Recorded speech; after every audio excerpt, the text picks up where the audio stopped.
Good afternoon and welcome, everybody.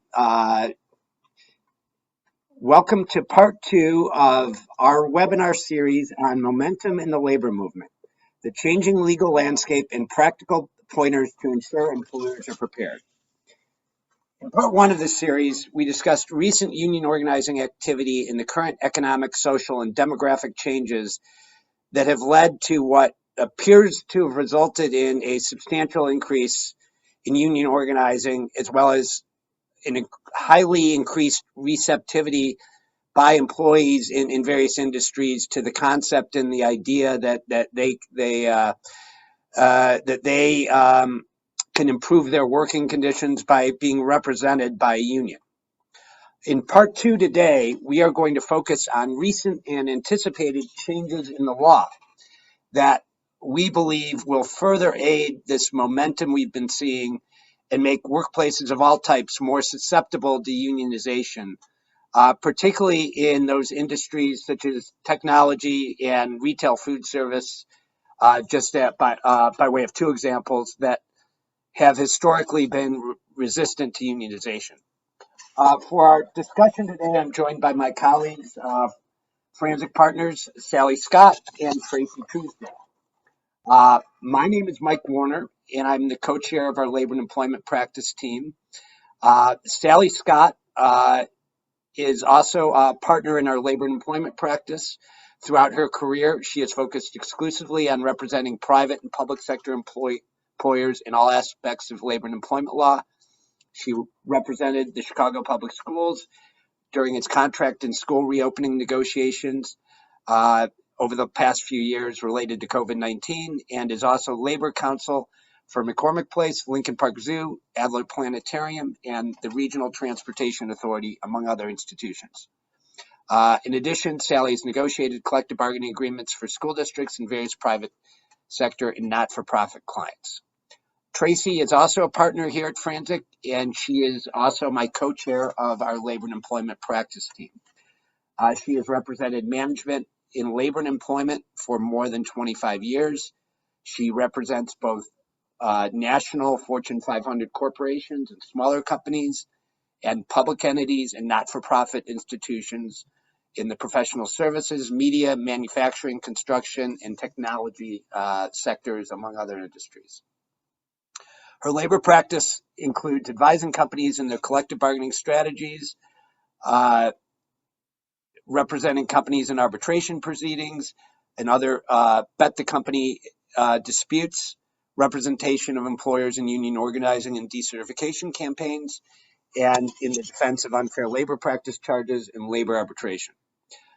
Before we get started, just to address a few housekeeping matters. For all of you attorneys on the line today, this course has been submitted for the Illinois Minimum Continuing Legal Education certification requirements. If you're an attorney representing or requesting MCLE credit for this course, you must complete the online survey, which we will be sending to all of you following the webinar.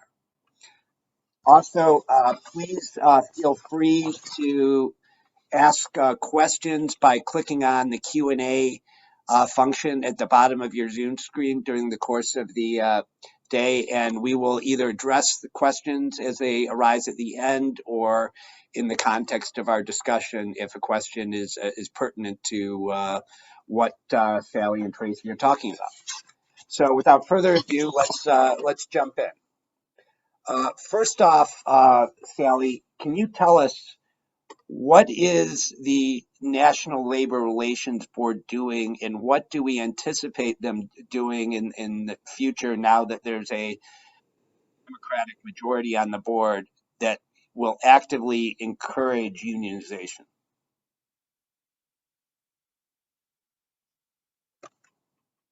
Sorry. Thanks, Mike, and good to see everybody again. So part of what we're seeing is exactly what we expect to see, right? Because whoever is president, it's their party that directs the agenda of the National Labor Relations Board. So during the Obama administration, we certainly saw more employee and union friendly agenda from the labor board. During the Trump administration, it became an employer-friendly labor board with employer-oriented decisions. Now, with Biden as president and Democratic Party in charge, we're seeing again a shift back to employee and union-friendly decisions and actions. So, as I said, to that extent, this doesn't surprise anyone. Although I have to say, the agenda that we're seeing from the Biden administration is an aggressive agenda, and let me give a couple examples of that. The General Counsel for the NLRB has flagged a number of areas for review, and that they want to either revert back to Obama administration decisions or just change where the law is. One example of this are work rules or employee handbook policies or provisions. And what we're talking about here are what are facially neutral work rules that the NLRB may claim have a chilling effect on organizing efforts. So examples, work rules that say employees cannot share employee compensation information, or a broad non-disparagement policy that says, employees cannot say anything bad or disparage the organization or their employer. A work rule that employees may not complain about their working conditions with customers or in the presence of customers, those sorts of things. Under the Obama administration, the rule was if a work rule could be reasonably construed by an employee to impact their organizing rights, it would be unlawful. That became the more stringent rule than that under the Trump administration, and allowed much more of these rules to be in place. Now they're looking to go back to how it was under the Obama administration again, which will require another review of handbooks and policies and work rules. Other places that the NLRB is looking to return to what was in place during the Obama administration are confidentiality provisions and separation agreements. They're looking anything that's sort of a gag order in a separation agreement. They want those to be unlawful. Issues around union access to the employer work site, including contractor employees, and whether or not as an employer you have to allow contractor employees on your work site, or access to public spaces on employer property for organizing efforts. So we'll talk about a couple more examples as we go further in the presentation. But again, very aggressive pro-union, pro-employee actions by the labor board. And Tracey, other than the NLRB, which obviously we all know is the primary federal agency responsible for regulating and policing relationships between employers and unions, what else is the federal government and other entities doing that we see as directly encouraging and supporting unionization efforts? Yeah, I mean, to Sally's point about the Biden administration, certainly especially with Joe Biden having been President Obama's vice president, we know that this is an administration that has strong ties to organized labor, that has made commitments to organized labor, and not only in the way that the National Labor Relations Board has been restaffed, but also in the way that the Biden administration has staffed the Labor Department, starting with the appointment of Marty Walsh as the Secretary of Labor. Marty Walsh came out of a very strong union background. He started with the laborers union, worked his way up, became president of the Boston local there, and ultimately then became an official in the Boston Building Trades Council until he finally became mayor of Boston. And I think he was mayor for about 7 years.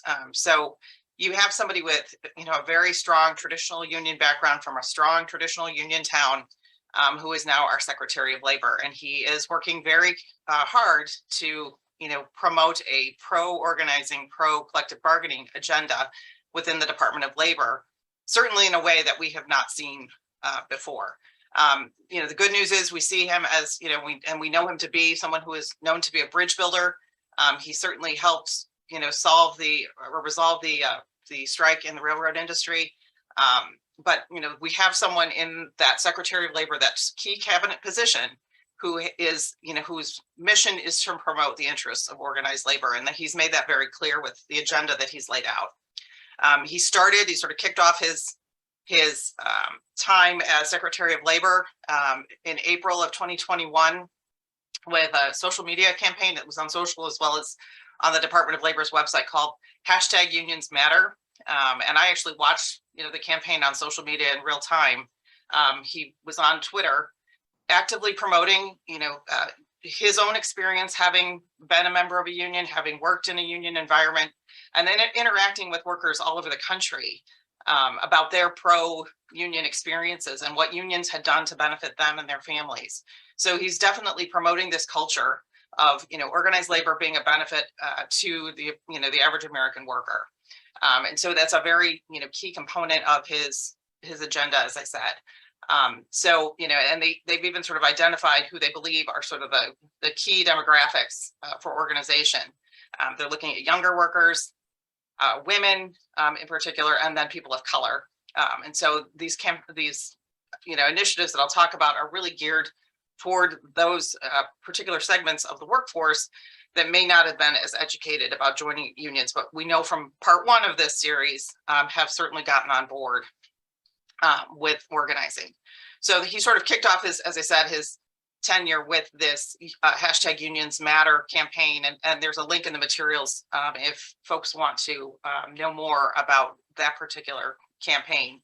And then in January of 2022, so about 8 months later, the Department of Labor partnered with the Department of Commerce to identify 8 key principles that it determines are indicia of a good job. So it's called the Good Jobs Initiative at the DOL. And in addition to things like fair pay, safe working conditions, being free from discrimination and harassment, one of the 8 principles is employees understanding and knowing about their right to organize and to bargain collectively with their employers. So that is considered one of the legs of this particular set of principles. And so, that is again is something new that we are seeing at the Department of Labor, which, just so that we all understand organizationally, the Department of Labor and the NLRB are sister agencies. They are not, it's not the Department of Labor and then the NLRB. That's not how it works. They work in tandem or in parallel. So this is new, seeing the Department of Labor sort of feeding over into the NLRB this way, into their territory. And then, as recently as over the summer, the Department of Labor has launched an initiative to help protect immigrants who are involved in a workplace where there is a labor dispute, to seek assistance from the Department of Homeland Security, so that if they are involved in a labor dispute in their workplace, they are protected. And it includes things like, having their application to remain in the country looked at in a different way, that they would receive certain protections that they would not ordinarily receive unless there was a labor dispute in the workplace. So the DOL and DHS are working in tandem in that situation to advance the cause of labor. And then really the other piece that we saw, it's not in the materials, but I came across as I was reviewing the Department of Labor's website. The Department of Labor and the NLRB have entered into a referral agreement where they will be actively looking for cases where, let's say an employee comes to the NLRB and says, we've been retaliated against because a number of us have complained to our boss about our wages. And so we all know that that's protected concerted activity. If 2 or more of us goes to our boss and complains about a working condition, that is protected. So if they go to the Department or the National Labor Relations Board and they file what's called an unfair labor practice charge to bring that to the government's attention, the NLRB's antenna may go up and say, oh, this is also a wage and hour violation. I'm going to call up my counterpart over at the DOL and let them know that there may be a wage hour issue here as well. And so we're seeing that sort of interagency coordination happen in a very different way, more aggressively than we've seen in the past. So, the last thing on that point, Tracy, just to put it in context, us labor lawyers always talk about the pendulum swinging depending whether it's a Democratic or a Republican administration. But is there something different in terms of the level of activity that we're seeing now that's different even from, say, the Obama administration or prior Democratic administrations? Yeah, I really do think it's the active, communication between the agencies, the coordination. I've subscribed to all of these services. I get all of their alerts.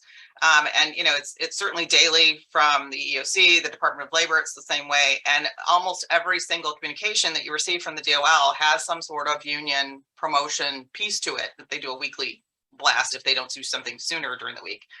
So there's always sort of here's why organizing works. Here's why organizing matters. Here's how we, have women represented in the workplace or get women involved in these things. So there's definitely, this promotional element that we have not seen before at the DOL. And involvement of the White House as well in these initiatives means he's not just, acting as a silo. He's working with Vice President Harris and, the White House task force on work we're organizing. So we're seeing this in a very different, much more aggressive. I would say it's sort of a friendly aggression. It's not without the same kind of heavy hand that Sally described about the General Counsel, but there is this active promotion within the DOL that we have not seen before for collective bargaining. Okay. Right. So both, based upon what Tracey and Sally, you're telling us as far as federal government efforts, as well as the activity that we discussed in part one of our webinar. I don't want to overstate it, but in my view, there's a literal tsunami of increased support for at least the concept of unionization among many employees, and that this is actively being pushed and prodded by the current administration in various ways. This being the case, what can employers do to be prepared for this onslaught or this tsunami, if you will? Sally, unmute. I'm sorry, I can't believe I did that twice. I believe there's this common mantra out there that employees want to join a union to get more money, and that's all it's about, is getting more money. And look, I'm certainly not going to say money or increased pay isn't a motivator to join a union, because I think it is. But I also think it's a mistake to just reduce it to employees wanting more pay or better benefits. Because, the primary reasons given by employees for joining a union is employers' bad practices, right? That is really a significant motivator in joining a union. And so when employees are polled, what do they say about why they want to form or join a union? And the most common reasons are, one of them is ignoring employee complaints. So employee has a concern, they have an issue, they have a complaint. It's either never responded, well, they don't know who to give it to. They give it to a manager or supervisor, it's never responded to, or it's responded to in a way that suggests the complaint wasn't taken seriously.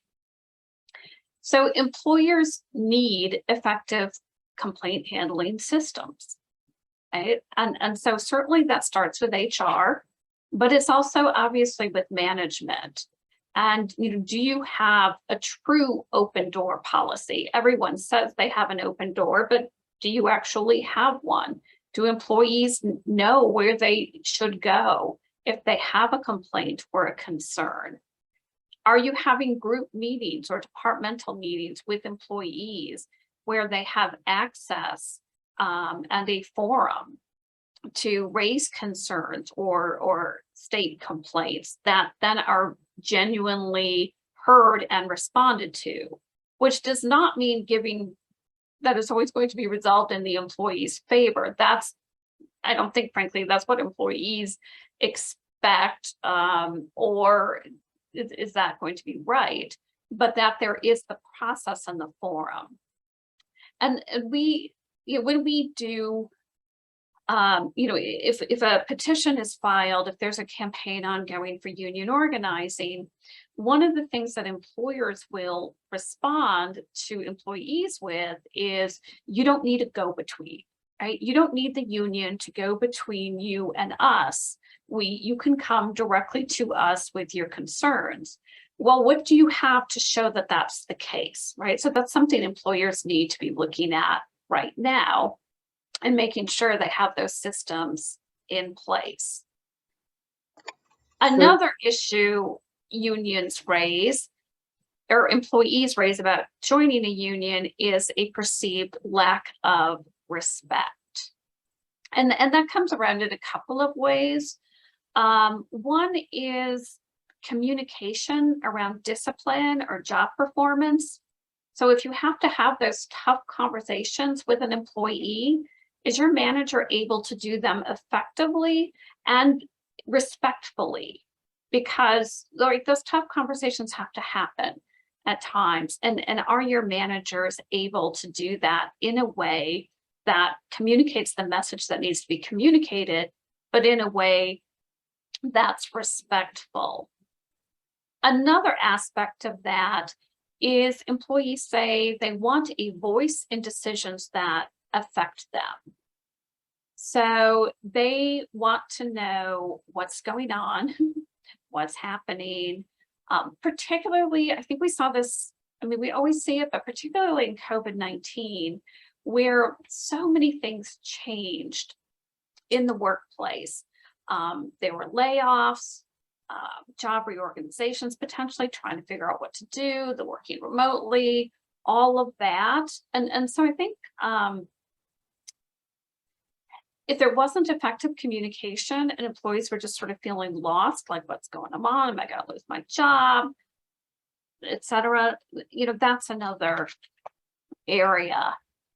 A couple other things that employees mention, again, this was very much COVID related, is a perceived lack of concern around safety. That was an issue certainly that came up with the Amazon organizing, this sense that perception, right or wrong, that Amazon was not caring about employee safety and was more concerned about getting product out and delivered than employees. Again, effective communication is key here, right? If you have policies on safety, which everybody does, do the employees, are they communicated to employees? Is it reinforced?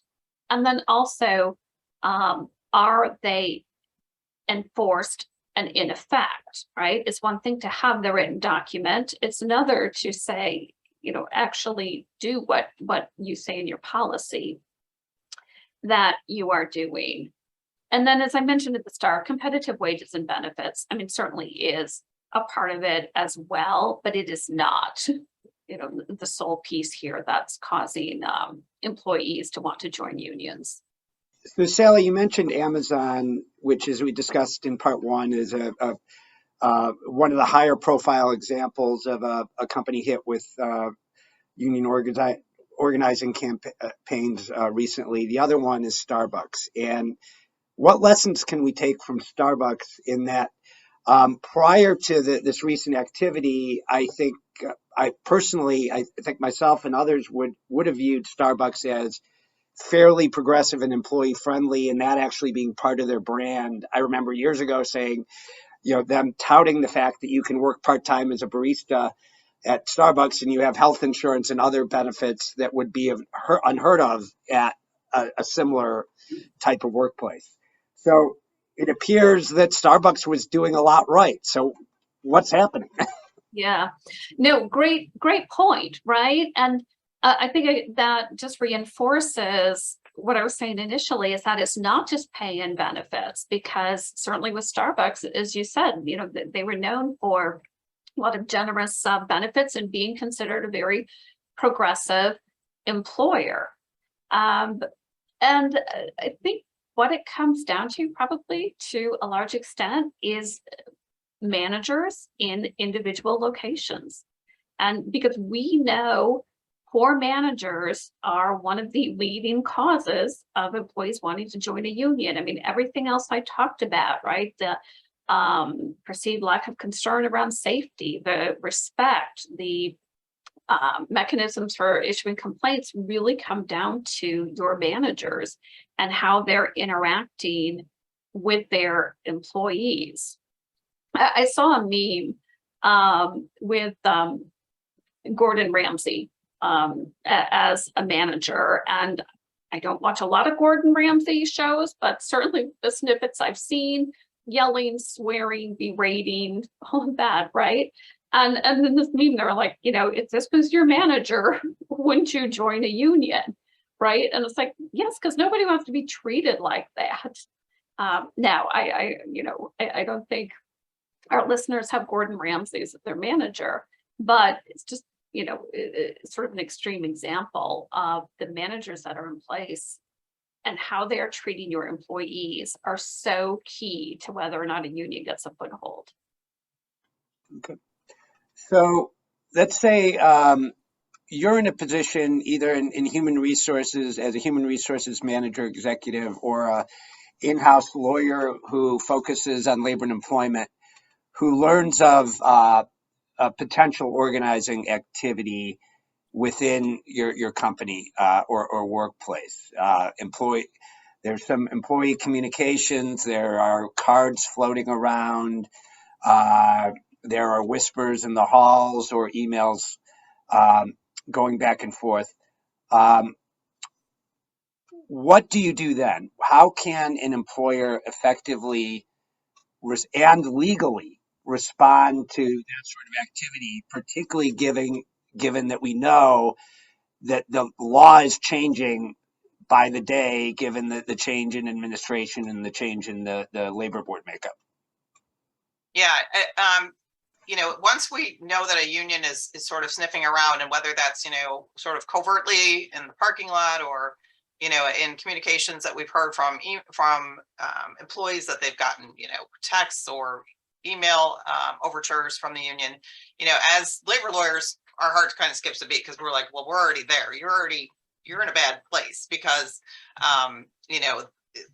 that means the union has already started to take a foothold potentially. And, we know that we're in a defensive mode versus, to Sally's point, that's really more an affirmative, aggressive mode. Manage well, and care about your employees, do those good things so that the union doesn't become of interest.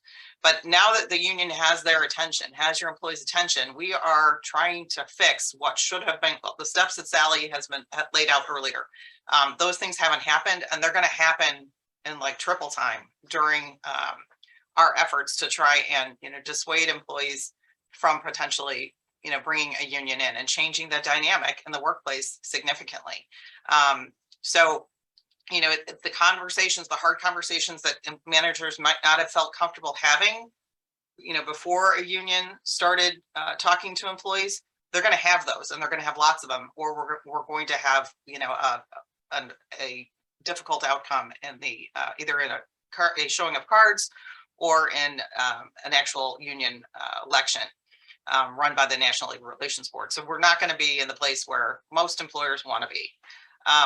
So what guidance can you give to managers and employers in that scenario? Because obviously the reason why companies hire us as labor lawyers in that situation is those discussions can put the company in legal jeopardy if you don't handle them the right way.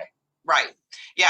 And we live, and what we talk to managers about once we know that, there's interest in a union, and we come out and we do the training with management. One of the key messages that we give managers is to follow what we call TIPS. That's an acronym that stands for, no threats, no intimidation, no promises, and no surveillance. So you cannot threaten employees, and I've certainly seen this done. You see it in the press where, a president of a company will say, if the union comes in, I'm moving my plant from Normal, Illinois to China. And so, that would be a threat. If a union comes in, this is what will happen to my business. Whether you think it's predictive or just, sort of rhetorical, it's not. That's not the way the labor board will look at it. You can't interrogate employees. You hear that the union is sniffing around, and one of your direct reports is fairly friendly, and you say, who is behind this? Like, who's talking to the Teamsters? You may have that relationship, but it's a very risky exchange to engage in between that manager and that subordinate, because technically that is interrogation. To start asking, who's been talking to the Teamsters, who's passing out the cards, who's organizing, the happy hour to talk about, organizing a union. So, those kinds of conversations are extremely risky and can get you into hot water. Promises is what it sounds like. If you don't bring in the union, I'll take care of this, I'll give you a raise, just let's calm down this union business. That's a problem. Even though it sounds like it might not be, you're giving the employees what they want, but promising them a benefit if the union, is voted down is a problem. Whether there's an active petition or even, when we first start hearing about the union sort of coming around. And then surveillance is, it is what it sounds like. It's watching who's doing the organizing, showing up to where meetings might be being held, potentially, and we have some hypotheticals. We'll talk about employees' use of email to organize. It would be, reviewing those emails, reading those emails to find out, what's going on, who's involved, and who's talking about unionization. All of those are a problem. So we talk a lot about what managers can't do, and our managers' ability to work in this campaign environment to turn the tide becomes much more circumscribed than it is, in the sort of the atmosphere that Sally described. Okay, so to kind of put more meat on the bones of these concepts that Tracey has been talking about, let's look at a few hypothetical situations. And I actually shouldn't use the term hypothetical, because these situations occur and arise all the time, and they're actually all based on real world scenarios that employers, frankly, are probably going to inevitably be faced with if their employees are actively talking about organizing and joining a union. So let's talk about scenario one: social media.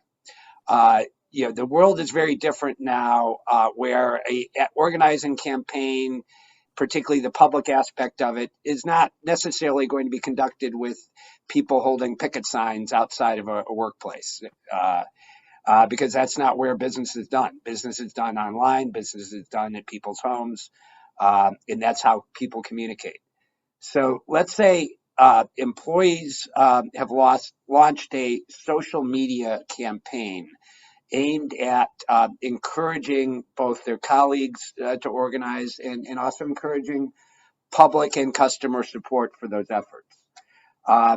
They put out posting on Facebook with videos that disparage the company's treatment of its workers, including what they pay employees, their record on employee safety, and misconduct, and what the employees are claiming is harassment by management.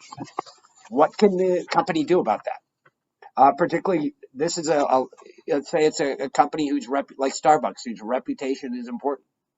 Oh, yeah. So, in general, we get questions every, at least weekly about social media and what get posted on social media.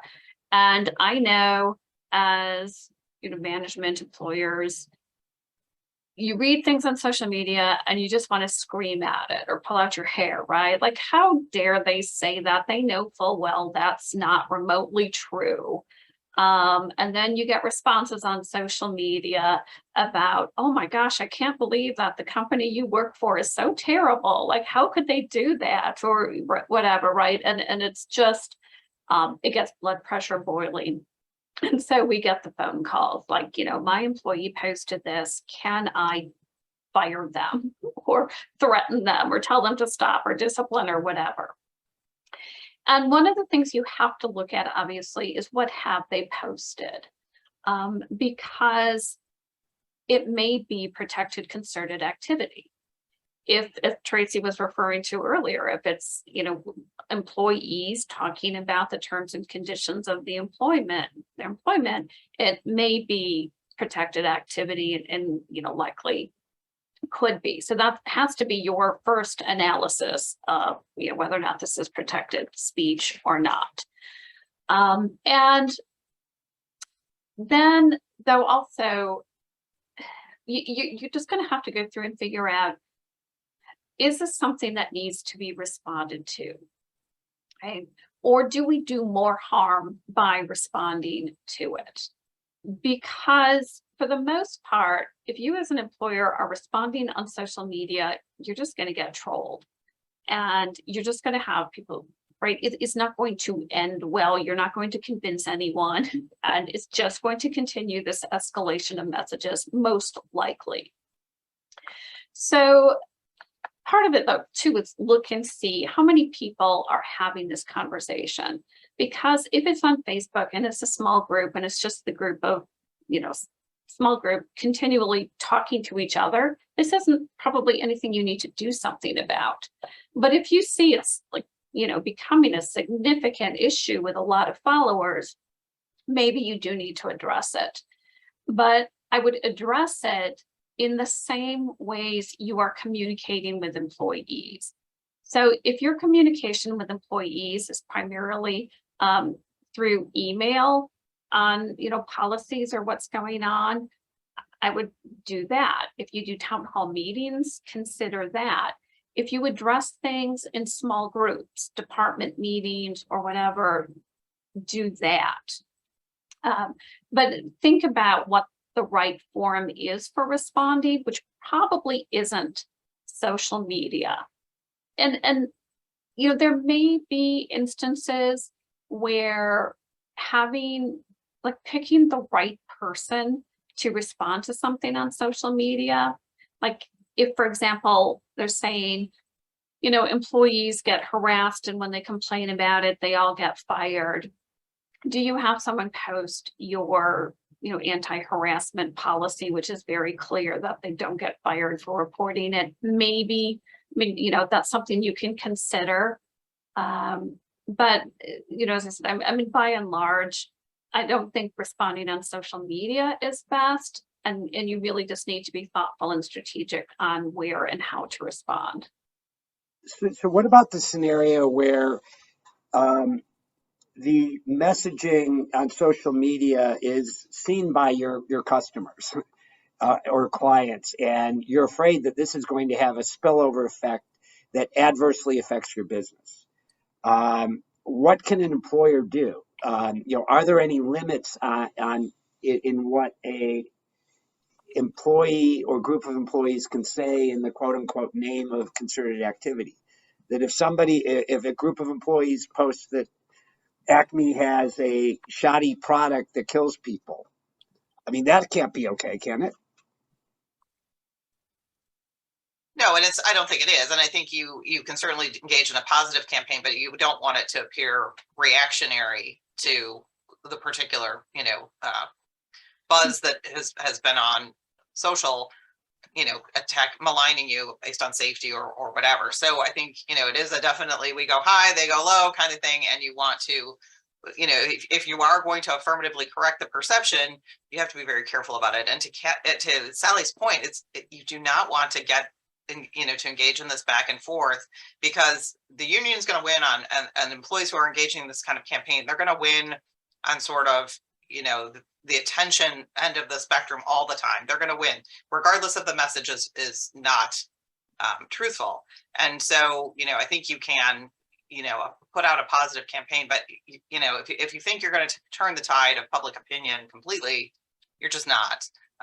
And, I think a lot of our clients sort of take the position like, it's going to die down and we will will just remain sort of quiet about this versus, knee-jerk reaction.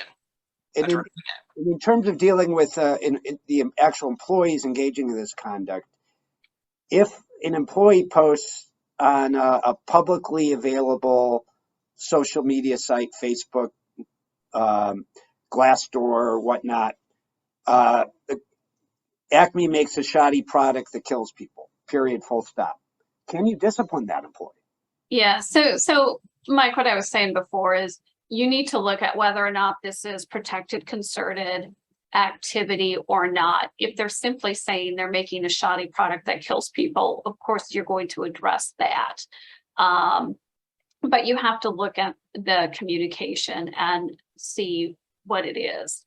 And then analyze from that what your appropriate responses are. There may be times, with your example as a sort of an extreme, where you could, yes, you could address that.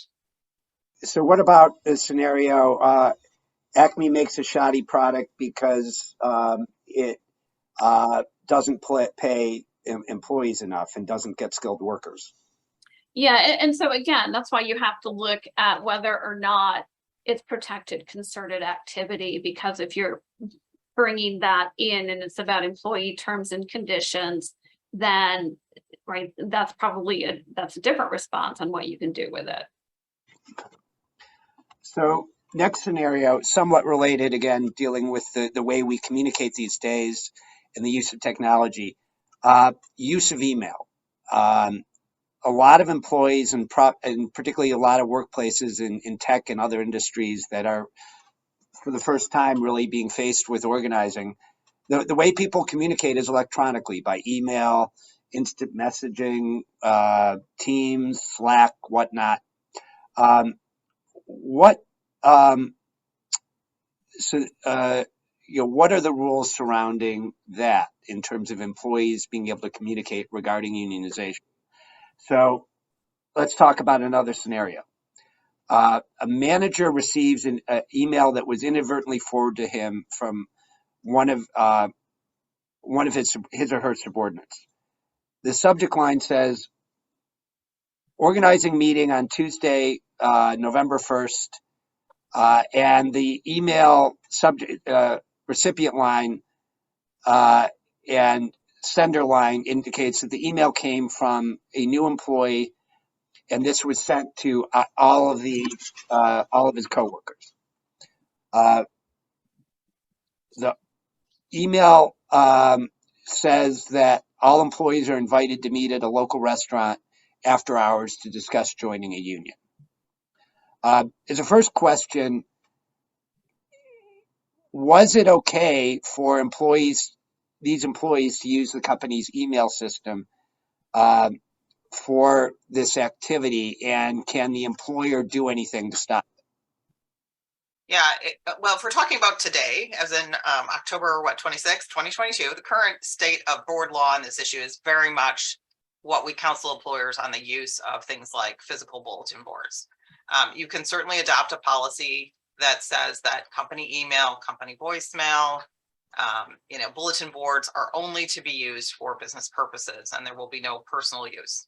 But we all know that is not the reality in how people operate and how employees operate. So, if you allow employees to circulate an email saying, my daughter is selling Girl Scout cookies, and if they're $5 box, and if anybody's interested, come see me, or solicits for another personal cause, I'm doing this particular fun run and I need pledges, anything you could do would be great. Those kinds of things, if you will tolerate those on your email system,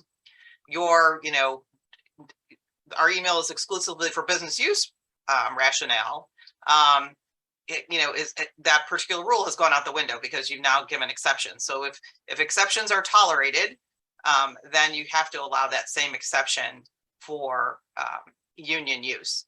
Now, prior to the current state of the law, which is still right now honoring the Trump administration's board, the Obama board had a fairly famous decision called Purple Communications that said whether you have a business use policy only or a business use only policy or not, we are going to allow employees to use the employer email system for representational and organizing activities. That it is, that is a method of communication that the board is going to say employees can use it for union organizing and representational activities regardless of that policy. So we expect, just based on President Biden's appointment of Democratic members to the board, to see a switch back to that purple communications position, as we often see with board decisions, but that hasn't yet happened. So if you're the manager that receives this email, what can you and should you do upon receiving that email? Well, I mean, I think the natural inclination, there's a couple of natural inclinations. I think you're going to probably tell your boss, and that's probably not a bad idea. I mean, it's going to be a confidential communication. Certainly, the leadership and human resources that, looks like there's an organizing activity afoot. I think the other reaction, depending on your relationship with that employee, may be to go to them and say, hey, did you mean to send this to me? And what's this all about? That may put us, into, tips interrogation land. So I think you have to be really, really careful before you, go and talk to either the person who forwarded you the email, or certainly any of the people on that email. And, you don't want to be showing up at the meeting either, at the local watering hole, because that will, potentially get you into surveillance trouble. So, what you do with that email is going to be pretty circumscribed. And I think, it's probably going to go up the flagpole versus down. And then it's going to get handled very carefully in the layers above. Okay. So next scenario, let's say this is a workplace where employees are back in the office post-COVID, or it's a workplace that the work has to be done on site. Same manager walks into the break room to heat up lunch in the microwave. While standing there, the manager hears a group of employees sitting at a lunch table talking about being asked to sign authorization cards that a union organizer has presented to them. Can the employer, and does the employer need to allow that discussion at the work site? Yes, is the answer to that. So employees can discuss organizing in non-work areas during non-work times. So if the employees are on their lunch or on a break, that conversation is allowed and has to be allowed. Let me also add to that while the rule is about non-work areas and non-work times, even in work areas, if employees are allowed to chat with their colleagues about everything else, how their weekend was, are they rooting for the Bears or the Packers, going on and on, I would be really wary about doing any content-based restriction, in that you can talk about anything else you want to, non-work related, but not a union. So the main rule is that we all know is, non-work areas and non-work times. I think you also have to just be careful of having a content restriction otherwise too. Okay. So the manager overhears this and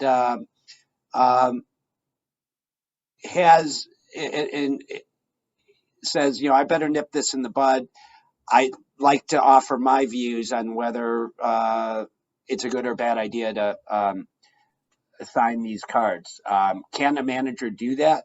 And should the manager weigh in on the discussion?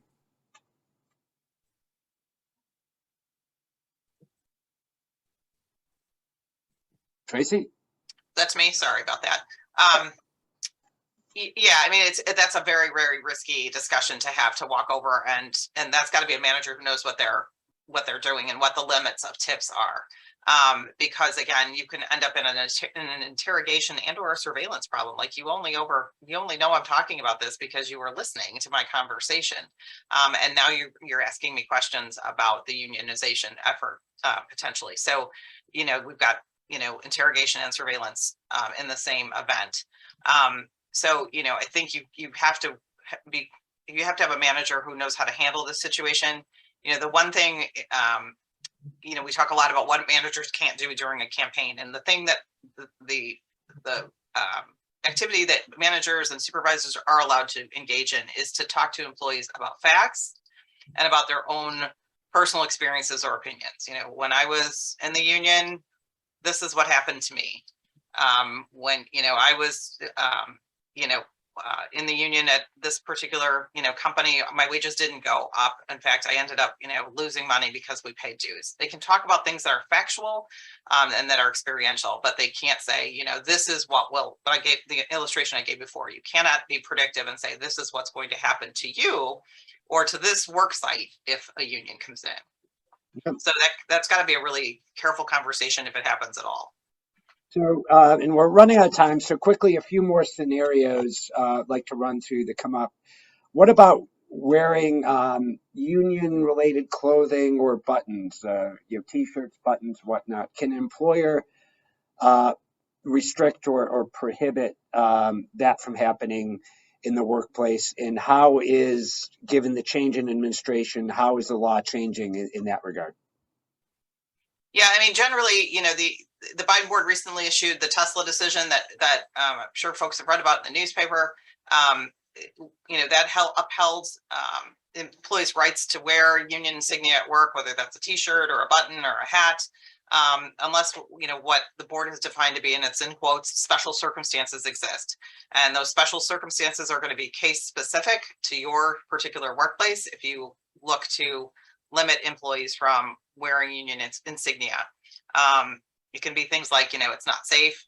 Let's say they're wearing, they're in a situation where they need to be wearing protective headwear, like a construction or a hard hat, and they want to wear a baseball cap. Obviously, they can't switch those two things out. So that's going to be a problem. But, if they work in a bakery serving the public and they want to wear a button on their lapel that says UFCW, that's probably not going to be a problem. In that particular workplace, and you're not going to be able to say, well, there's a special circumstance because we don't want our customers knowing that we either have a union here or that a union is interested in representing our employees. So the Tesla decision has made it clear, certainly to labor lawyers, and should be making clear to employers that the wearing of insignia is something you're just going to have to tolerate. So in other words, Elon Musk thinking all his employees look cool if they all wear black T-shirts is not a sufficient justification for it. Yeah, I mean, and they can certainly wear a cool black IBEW T-shirt or Teamsters T-shirt. So what the message that's on the front in the factory isn't going to matter because it's not a safety issue, it's not a customer brand confusion issue, nothing like that. So, all right. So let's say. Get into the scenario where a manager is presented with union authorization cards. A group of employees comes up to the manager and says, we have these signatures. There is over 60% of our employees that want to join a union, that want this workplace to be organized. And you need to recognize us. You need to recognize the union. What should the manager do, and what should the company as a whole do, and what can the company do legally? So there are basically two ways a union is recognized as representing employees, and both ways start with union organizers having employees sign what are called authorization cards, which the cards basically say, I agree that the Teamsters, IBEW, AFT, whatever the union is, represents me for the purpose of collective bargaining. If the union has a majority of employees signing cards, they can do one of two things. They can take that to the employer and say, look, over 50% of employees want to join the union, and I'm asking you to voluntarily recognize the union. As the employer, you can agree to do that and say, yep, I see that a majority have signed, we'll recognize the union, we'll bargain with you. Or you can say, I'm not looking at the cards. You know, if you think you have a majority of employees or whatever, you need to go to the labor board and deal with their processes, but I'm not voluntarily recognizing the union. You can do either one. Currently under the law, what the general counsel to the NLRB wants, and to be clear, this is private sector, not public. Public is different. This is specific to the private sector. What the NLRB general counsel wants is that they want to go back to what was called the Joy-Silk doctrine, which came out of the 1940s, where if a majority of employees signed authorization cards, the employer is required to recognize the union unless they have a good faith doubt about the union's majority status.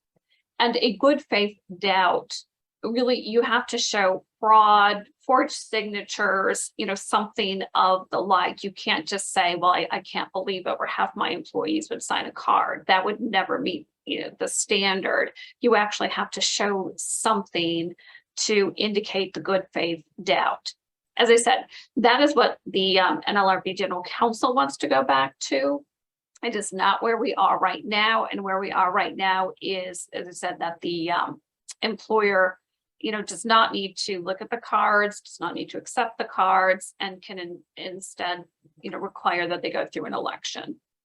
And all that being said, you know, labor law, and given these changes that always occur, is a particularly difficult, can be particularly difficult to navigate, because the general counsel who is prosecuting these cases is signaling that, okay, I don't care what the current law says. If you, for instance, act in accordance with the current law and reject cards, just saying, no, I want to go to a secret ballot election, the general counsel is saying, I am going to bring a case against you. I am going to issue a complaint because I want to be you to be the test, your organization to be the test case. So notwithstanding, even though what you're doing is perfectly lawful under current NLRB precedent. So, you know, what the general counsel is signaling is something that employers have to be particularly wary of in terms of how they act now. And you can't say, well, it was lawful when I did it, because, you know, the general counsel is saying, I am going to take those cases and pursue them to get the current board to change the law. And given the makeup of the board, it is likely at the end of the day that the board is going to go back, you know, more than likely or very likely the board will go back to the Joy-Silk standard. You know, I see that one additional question or one additional scenario. Let's say you're in the heat of an organizing campaign. The union has submitted a petition to the NLRB seeking to hold an election and seeking to certify a union. Can the company, as a means of getting its message out, require employees to participate in meetings where either by Zoom or in person, where the company tells its side of the story regarding unionization and shares why it might not, the company believes it may not be a good idea to vote for the union? Yeah, and real quickly, because we're pretty much out of time, but the answer is yes for now. What are these so-called captive audience speeches or presentations are still lawful. We know, again, the general counsel wants to make them unlawful as being overly coercive, but certainly right now, yes, employers can still do that.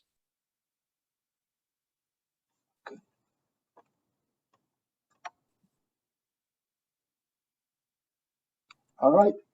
So I see we're out of time, and we do not have any questions. So thank you everyone for joining us today, and thank you for Sally and Tracey for participating.